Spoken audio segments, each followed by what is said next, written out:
Sir Rigor, ano na bang plano nyo sa amin? Saan nyo kami dadalhin? Paano nyo kami tatago, sir? Teka. Paano? Pwede ba maghintay kayo? Ha?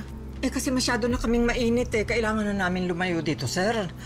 Ang kulit. Sinabi maghintay kayo, di ba? Inaayos pa namin ang plano. Okay?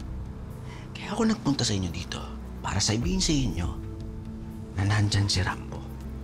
Kaya huwag kayong maingay. Sige, kulitin mo pa ako ulit, ha? Nang lalong hindi ko kayo tulungan. Sige, dali. Ano? Wala na kayong pakialam sa amin dahil nabuking na kami? Tandaan nyo, kayo ni Gov Esmeralda ang nagdala sa amin dito. Ano kayo, robot? Hindi ba ginusto nyo rin to? Hoy, kayong dalawa. Kaya kayo nakaalis sa squatter. Dahil sa amin. Di ba? Nahiga rin naman kayo sa pera gamit ang pera ni Eduardo. At pera na galing sa amin na binabayad namin sa inyong dalawa.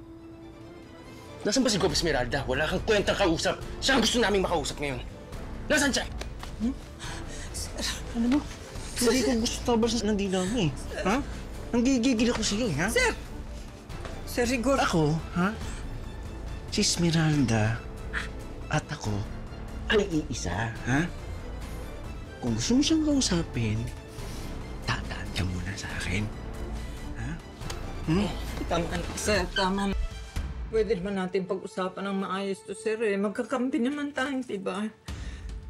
Eh, ba't nagpabukin kasi kayo? Kasalanan yung lahat na to eh, ha? Wala kaming kasalanan. Si Aileen ang sisihin nyo. Eh ano? Dedo na, di ba? Kadugo nyo yun eh. Dapat nga kayong maasikaso nun eh. Bakit? Ginawa naman na magparaan, di ba? Eh kaso ano? Tumanta kayo. Sir! Sir! Kayong dalawa? Dapat pananagutan yung lahat to eh. Ha? Sir naman! Pag-usapan natin to, sir. Hindi naman kami ang kaaway eh. Diba, sir? Uy! Ang galing mo gumanda, ha? Akala mo madadaan mo ako sa mga drama-drama mong ganyan?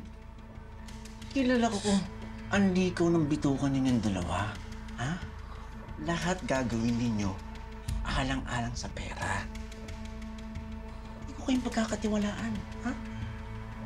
Pero, sir, hindi namin kayo nilaglag, sir. Alam nyo, kaya nga dito kaagad kami pumunta, sir, eh, dahil nga kayo yung kakampi namin.